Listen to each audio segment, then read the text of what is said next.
If you're a coach, consultant, or a business owner, and you're spending all your time doing things that cost you less than $25 to $50 an hour, you're really screwing up your own potential. Welcome to the Growth Beyond Hustle podcast.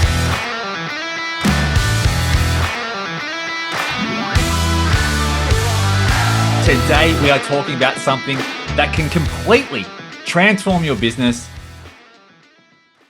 Welcome to the Growth Beyond Hustle podcast. Today, we're diving into Delegate like a pro, building a support team to free up your time.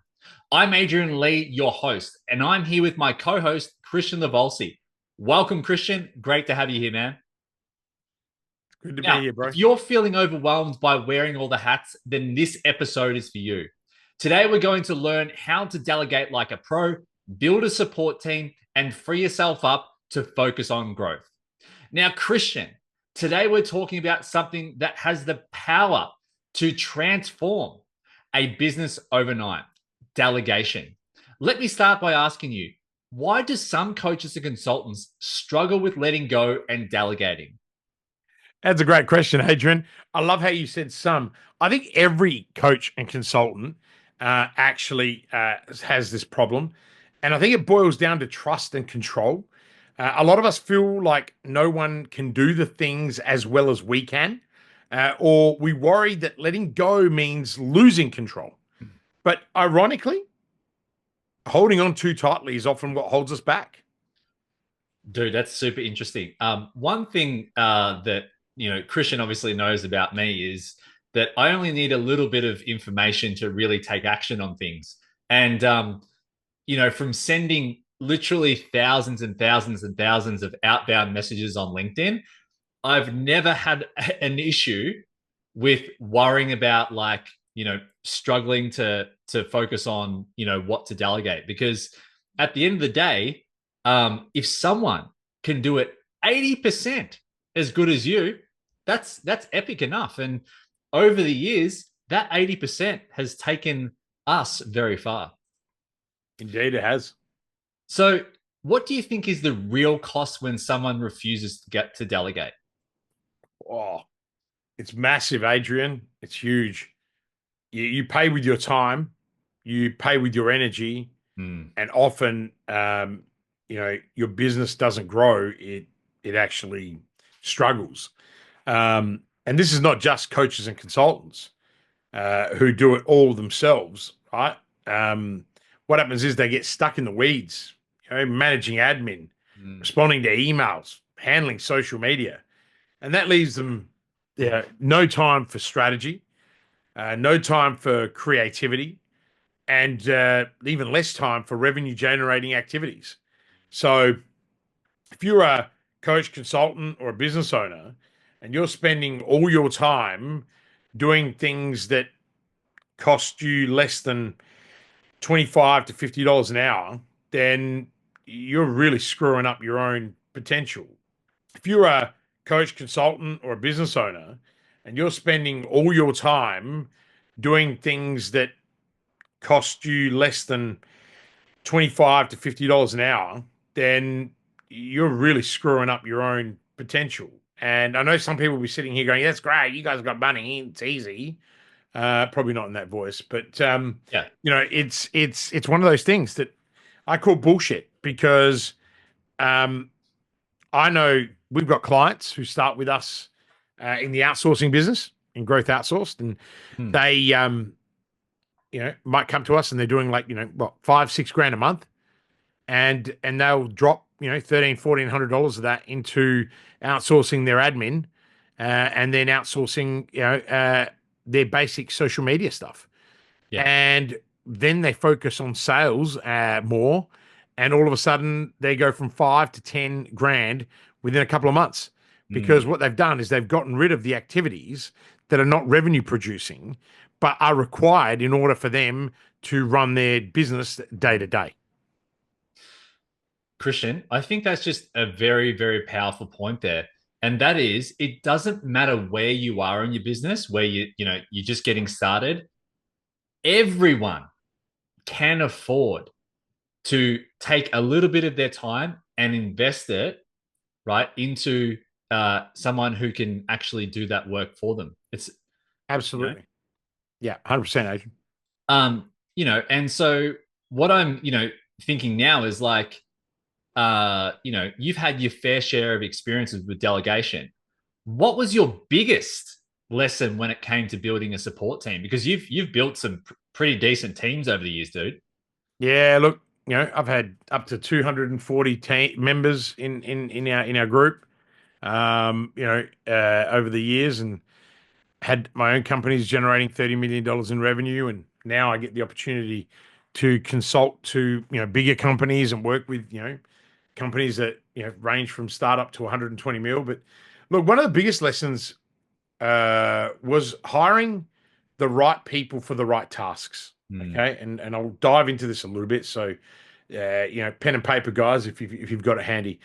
Early on, in my career, I came from hospitality, so I knew that you couldn't do everything. You couldn't be the chef and serve the table, right? It's actually impossible, right?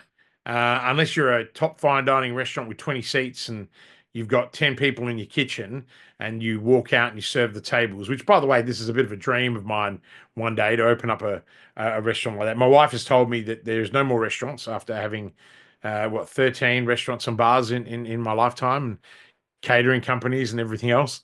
So, but I'd love to open up a 20-seater, which has, you know, 10 chefs essentially in there that also are the service staff, because I want to dispel this process. But essentially, I tried to delegate everything to say one person, expecting them to become jack of all trades, Mm. and look, it does backfire.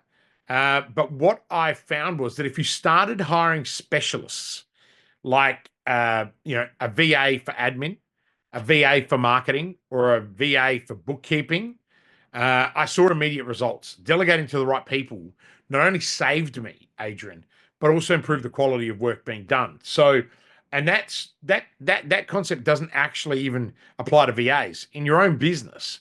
You know, as you guys get to know us, you'll probably meet someone called Bonnie.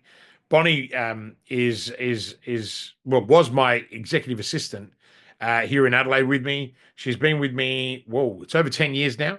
And 2, 3 years ago, I gave her equity in the media company that we own. I started 10 years ago, out of sheer loyalty and hard work. And Bonnie was one of those people that actually could do all those things and become a jack of all trades. Unfortunately, though, that comes with some issues, because when she when she then took over the media company, she was able to do everything. And as we recruited people, she wasn't actually allowing them to do things, or would be very super critical of them because they weren't able to meet her needs. Mm. And so there was a real rework that had to happen. And that's a really good example of someone that you could train your own team to be so good, right? That then when you put them into a leadership position and they're able to do all those things, that they need to learn that not everyone can do it. And so that's when we started to understand you had to have, for example, in the media business, an SEO person does SEO, a copywriter does copywriting, a a digital media person does digital media because they need to know how to use all the bits and pieces. A video editor does video editing, but can also shoot video, right? And ideally, they're the best. The guys that can do both because they know what to caption, they know what to edit. Mm. You know, it's really important. I mean, I'm using that as an example, and that's an agency, Mm. right? So, and there'll be probably listeners on here that have agencies, and how you're recruiting for those, how you're managing, how you're leading, right? But if you are a coaching consultant and you're just yourself, right, mate, if you're doing your admin and you're doing more than 5 to 10 grand a month, right, then you're kind of crazy, right? If you're doing 10 grand a month, you should definitely have a virtual assistant, at least. Hiring locally in Australia, or in the US for that matter, where we have clients, and even in Europe, uh, is expensive. So you can't go out and hire someone, and pay them $25, $30 an hour to do your emails, because that means you'll be paying them and working for them. But a VA, you can get a VA for 12 bucks Aussie, which is what, $8, $7, $8 US. Mm. Um, and they will do exactly the same job. With a month of training, they will do the same job. And obviously, At our growth outsource, that's what we do. We outsource VAs, we train them, we manage them, we handle the payroll, we handle all of their all of the government regulations that come with it. Insurances, the 13th month, and so and also there's no downtime, right? Like yes, we have an allowance for sick days and we have an allowance for annual leave, but for the annual leave part, we put other VAs that we have trained on those accounts in that time, so you don't have any of those industrial relations issues. Now, I know I'm digressing, but why did we create that, Adrian? I think that's probably the most important thing, is because we had a necessity for it. Yeah. Like both you and I, you started with it, then I met you, you opened the door to that world for me. And, the irony of it is all of our teams in the Philippines, and we go there a couple of times a year. We hang out with them. We've got, a lot of our team members have been with us now, 4 years since we started. Almost everyone. We've only got like 3 or 4 people that aren't still with us from the beginning, and then we bring on a new person, 1 or 2 a month, so to meet the demands. But we did it, and now the advantage is that when you were coaching and in my consultancy business, we basically our clients ask us, "Can you get us a VA?" Of course we can. Yeah. So it's creating that full circle. But again, we solved the problem that the market needed. And we specialize now in coaching and consulting. So our VAs are tied to those people. So it is covering the admin tasks. It's covering the onboarding and customer service. It's covering the sell by chat. The glory of sell by chat. I know we're not talking about that, but that's a very damn hard thing to get good people to do it. All these setters out there that claim to be able to do it, and they don't, right? And people try them. They spend mega money. Mate, just contact us, speak to you, right? Speak to Claude, right? It's pretty straightforward. Like to me, it's a really simple exercise. I don't even understand why people are going out and going on Fiverr, and on Fiverr you're paying the same money, and those people can come and go in your life whenever they please. They're not a company, right? They'll leave you in the lurch for a day, and you won't even know it. Whereas we have Time Doctor, which costs us $500 a month, and that everyone has to, every keystroke is registered. We know exactly what they're doing. Right, you leave your computer unattended for more than 4 minutes. The camera's recording you to see if you're at the machine. Like that's the stuff that we never tell people that we have in the background. Yeah. Right. But that's how we keep checks and balances on everyone, because Adrian and I are both control freaks in many ways. Like we also wanted control, but control comes in different ways. It's holding people accountable. So I think delegating to the right people is really important, but also knowing what to delegate. Mate, great points there. So for someone listening right now who's feeling overwhelmed, where should they start with delegation? Look, we have a pretty simple framework, Adrian, don't we? Basically you identify your low value tasks. So we make a list of tasks that you handle daily that someone else could do just as well, or if not better than you. A lot of the time it's shit you don't want to do, right? Then what you do is you prioritize what to delegate first.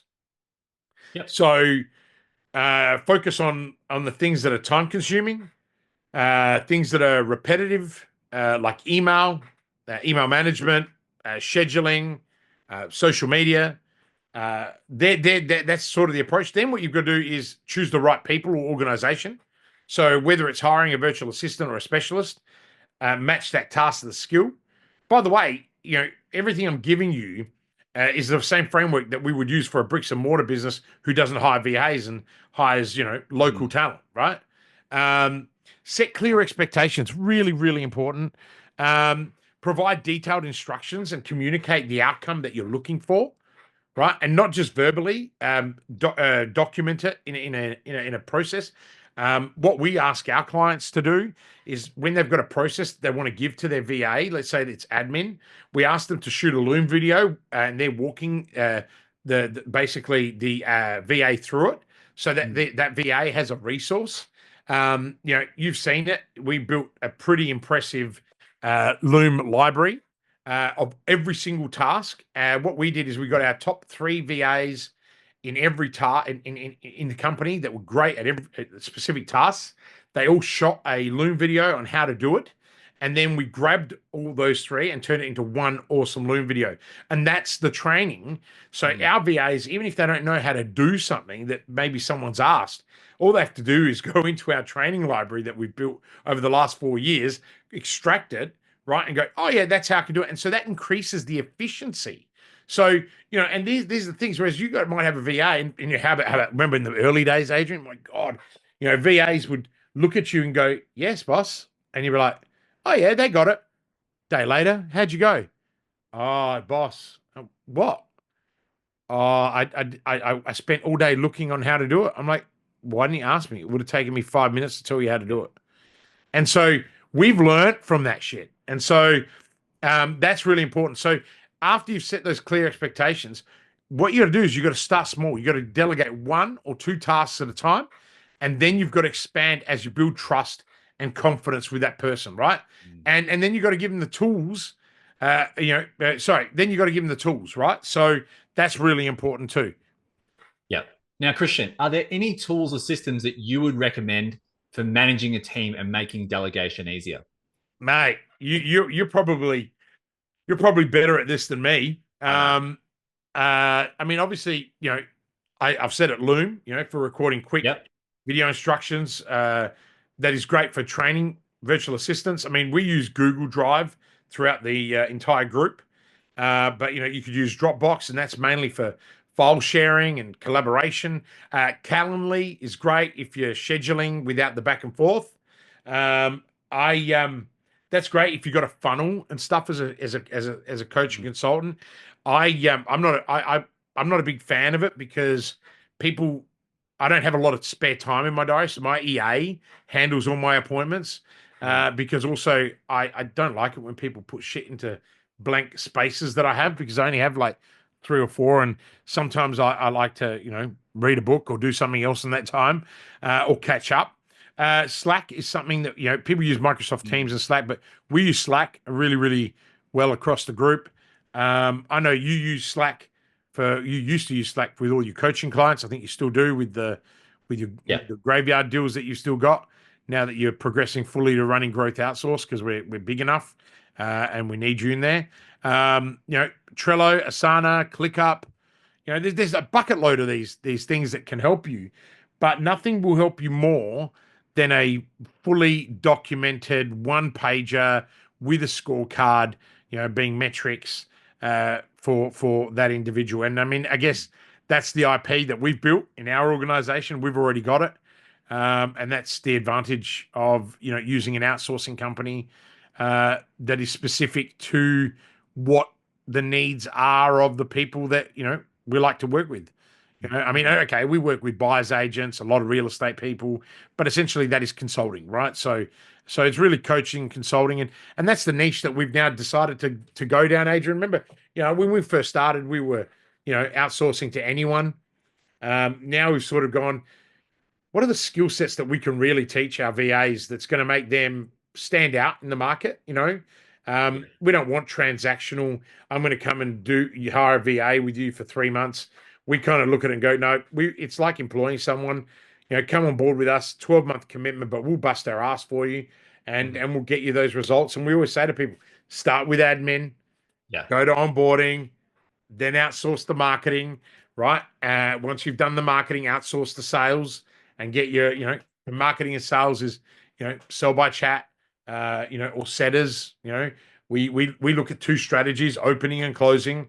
We prefer our clients to close because they know their products better, and it sets a better expectation. And we love our VAs to do all the setting.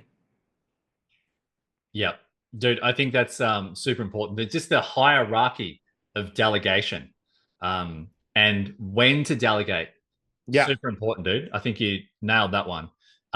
When Kristian mentioned, a few years ago when we first got started, good old Adrian here was delegating the wrong area, the wrong end. I was delegating the top end, which was the sales and the marketing, and instead of the admin, which was really crucial because I was getting tons of emails from all my lead gen, and I was like, my inbox was just exploding because I had like 7 inboxes at that time from different Yeah, business you're pretty pitches. bad. But you know, I'll tell you, isn't it interesting though? We were talking about that last week when we were having like our own strategy meeting for the outsourcing business, and even looking at where you are at now in your life. And you know, at the time, it made perfect sense to be, you know, doing what we were doing. And then you quickly realize that there is a delegation ladder, and Mm. maybe if you drop delegation ladder, well, actually too long a word, just drop ladder Delegation. in the in the comments if you're watching this on YT on YouTube, or if you're seeing a short on IG or anywhere, just drop the word ladder, and we'll send you our delegation ladder of the hierarchy of where you need to do it. Yeah. Yeah. No, I mean, don't expect a beautiful glossy document. It's pretty much Adrian's handwritten notes, and it's a ladder, but it's pretty effective, and it's just pretty cool. And that's kind of how we built the foundations of this business now, using that framework, because we know that that's what helps people. Now, Kristian, this has been great what we've been talking about, but I'm sure there's some listeners that are still a little bit hesitant. So maybe they're worried about mistakes or losing control. How can they overcome that fear of someone else implementing that for them? Look, Adrian, it's about reframing, right? Delegation as an investment, right? And this pisses me right off. You know, like so many people, particularly in the coaching and consulting world, or even in bricks and mortar and in the bigger businesses, you know, they look at talent, or they look at outsourcing as a cost to business. It is a cost, but it's actually an investment because it's not a risk. Yeah. Mistakes might happen, but they're part of the process. Like whether you hire a VA or whether you hire someone that sits in the office next to you, right? If you can get someone to come and sit in the office next to you, because everyone wants to work from home, and we all know work from home, unpoliced, is basically that's cool. I'm going to do my laundry. I'm going to go for a walk. I'm going to go get some vitamin E and vitamin D, and work will come whenever I can. Is that why I'm so tan, Kristian? Oh, you love it, bro. You love it. If we don't let you go for walking breaks, it's negotiated in our bloody partnership agreement. 20 Look, 20,000 steps already. right. You got to start by delegating those low stakes tasks. And as you see your team's capability or your VA's capability increase, your confidence will also grow, Adrian. Yeah. And so I say to people, remember, the time you save by delegating can be reinvested into high value activities that push your business forward. And that's what you've got to remember. You know, Yeah. if you're delegating for the sake of delegating, and this is why people that make the mistake of delegating sales immediately, um, totally miss out, because then they're like chasing the sale and they're not accountable for the sale. And so then they've got to, for them, it's an excuse to be able to blame someone else. Mate, delegate your admin, delegate your client onboarding, delegate your marketing, then delegate your sales.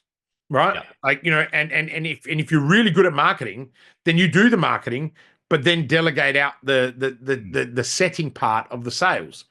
But people are buying you. If you're a coach and consultant, they're buying you first.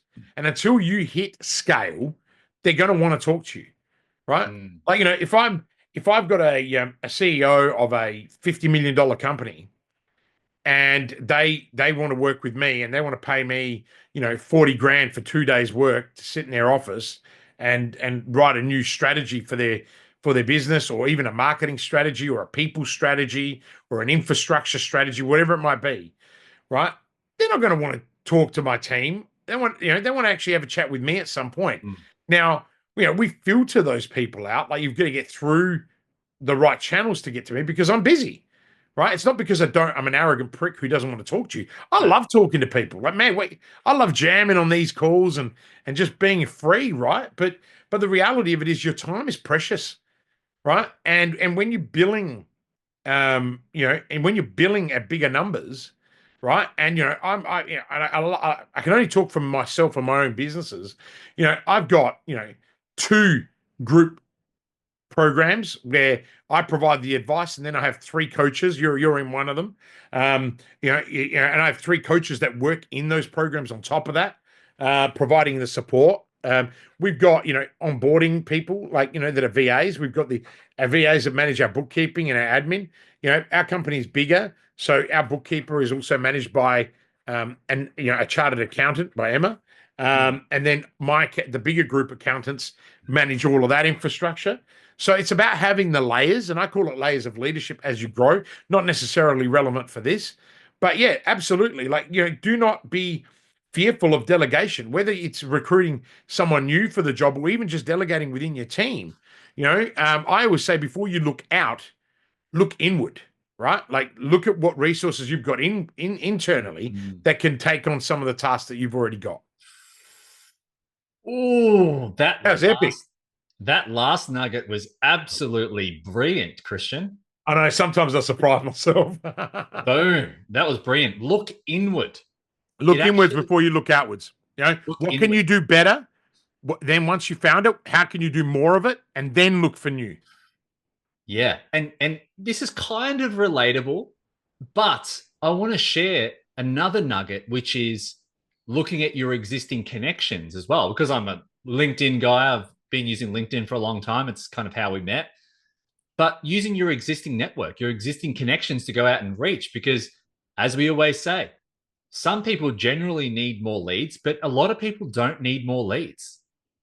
Oh, but we won't go there. Please, let's not go there. That's another episode. You know my opinion.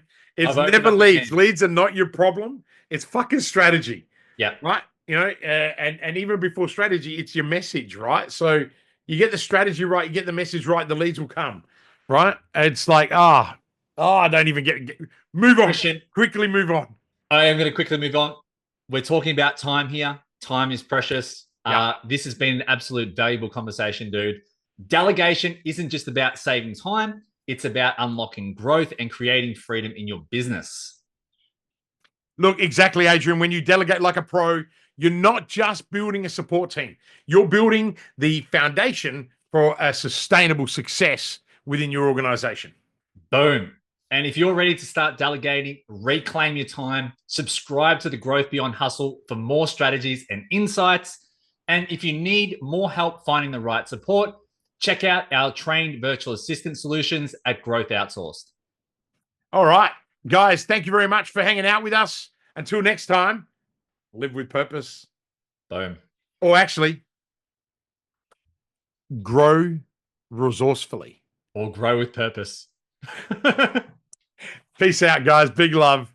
That's a wrap on this episode of Growth Beyond Hustle. We hope you got some real value out of today's conversation on protecting your time and energy. And remember, saying no isn't about shutting doors. It's about making space for the right opportunities. The more you set boundaries, the more you find yourself focused, productive, and in control of your business. If you enjoyed this episode, do us a favor, hit the like button, subscribe, and turn on the notifications so you never miss another episode. If you're ready to free up your time, stop wearing all the hats, check out Growth Outsource, our trained virtual assistants, and take those repetitive tasks off your plate so you can focus on what truly matters.